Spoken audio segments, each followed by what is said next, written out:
Rewmi 24 TV.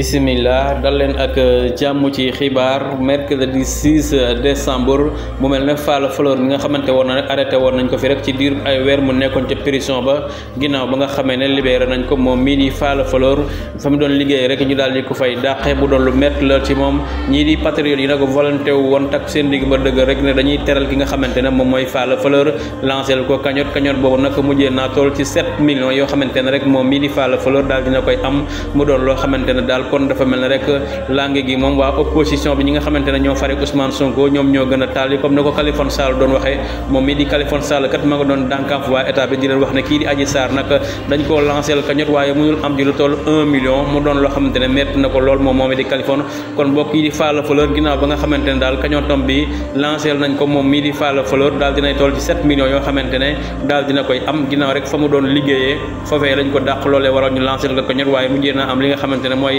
7 millions.